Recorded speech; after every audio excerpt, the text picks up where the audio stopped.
Detik-detik Pegi Setiawan akhirnya keluar dari sel usai batal jadi tersangka, bisa tersenyum lebar. Pegi Setiawan akhirnya bebas dari tahanan Mapolda Jabar usai dinyatakan batal demi hukum sebagai tersangka kasus pembunuhan Vina Cirebon, Senin, 8 Juli 2024. Berdasarkan pantauan di YouTube Kompas TV, tampak Pegi keluar dari sel sekira pukul 21.30 WIB ditemani oleh tim pengacaranya. Selain itu, Pegi terlihat mengenakan pakaian berwarna coklat dan langsung dikerubungi oleh awak media yang sudah menunggu. Setelah keluar dari sel, Pegi langsung digiring ke suatu ruangan yang masih satu gedung dengan Mapolda Jabar. Pada perjalanan menuju ruangan tersebut, Pegi cuma tersenyum dan tidak mengucapkan satu patah kata pun. Adapun dalam ruangan khusus itu, Pegi didampingi dengan penasihat hukum dan keluarganya. Hingga berita ini diturunkan, Pegi masih di dalam sebuah ruangan khusus. Seperti diketahui, Hakim Tunggal, Eman Sulaiman mengabulkan permohonan pra-peradilan Pegi Setiawan terkait penetapan status tersangka terhadap dirinya oleh Polda Jabar dalam kasus pembunuhan Vina dan Eki di Cirebon. Hakim Eman juga meminta kepada penyidik Polda Jabar untuk segera menghentikan penyidikan terhadap Pegi.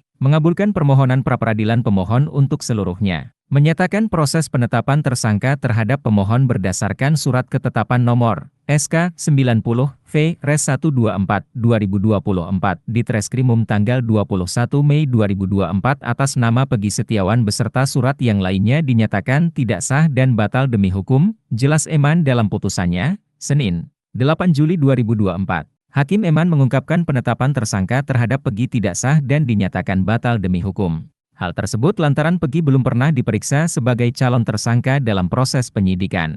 Hakim Eman, dalam putusannya, juga meminta agar Polda Jabar memulihkan harkat dan martabat Pegi seperti semula. Menyatakan tindakan termohon sebagai tersangka pembunuhan berencana adalah tidak sah dan tidak berdasarkan hukum. Menetapkan batal demi hukum. Memerintahkan kepada termohon untuk melepaskan pemohon dan memulihkan harkat dan martabat Pegi, seperti semula, jelas Hakim Eman.